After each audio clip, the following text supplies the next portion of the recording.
Welcome back to Today in History. Thanks for joining us again. What if I told you the modern concept of quarantine, pop culture icons, global tech revolutions, and even the start of music charts will share the same date in history? It's the 27th of July, and this day is packed with firsts, breakthroughs, and some unexpected stories that shaped the world as we know it. In 1377, the city of Ragusa, now Dubrovnik in Croatia, responded to the plague by introducing a radical new idea: isolation. All newcomers from infected areas had to remain outside the city walls for 30 days. The policy was known as Trentina, but soon extended to 40 days, Quaranta in Italian. And just like that, the world's first formal quarantine was born. Fast forward to 1586, when Sir Walter Raleigh brought something new to England: tobacco. Although Europeans had already encountered it via Spanish and Portuguese exploration, Raleigh helped popularize smoking at home. His promotion of tobacco caught on with the upper classes, though not everyone was impressed. King James I famously called it a custom loathsome to the eye in his 1604 essay against smoking.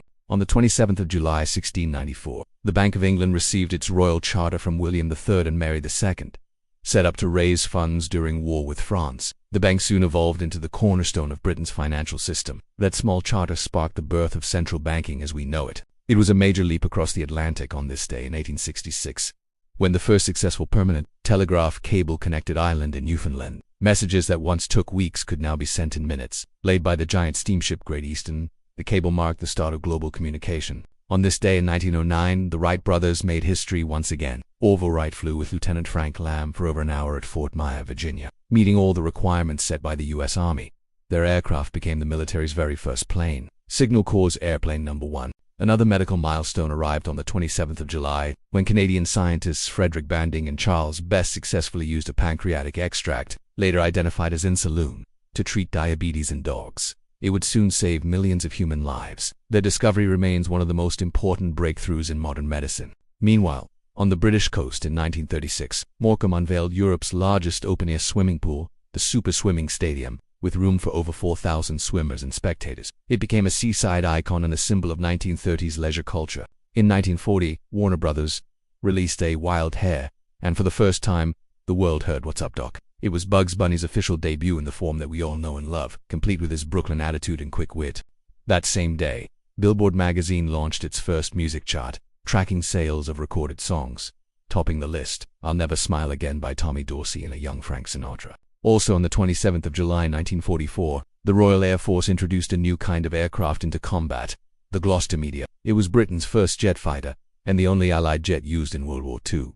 Its job, taking down the dreaded German V-1 flying bombs. 5 years later in 1949, the de Havilland Comet took off for the first time. It was the world's first commercial jet airliner, offering faster and smoother flights than ever before. Though early issues grounded it, the Comet changed the future of air travel. Born on this day in 1969 was Paul Levesque, better known to millions as Triple H. He rose to wrestling fame in World Wrestling Entertainment, became a multi-time world champion, and eventually took on a major executive role in the company, shaping the next generation of talent. In 1974, the U.S. House Judiciary Committee approved its first article of impeachment against President Richard Nixon for obstruction of justice, signaling the beginning of the end for his presidency. Just 12 days later, Nixon would resign. One of the most important tech deals in history happened quietly on this day in 1990, when Microsoft bought QDOS quick and dirty operating system for around $25,000. It became MS-DOS, and soon powered IBM's new PCs, launching Microsoft's rise to global dominance. Then in 1982, a strange little off-Broadway musical opened in New York.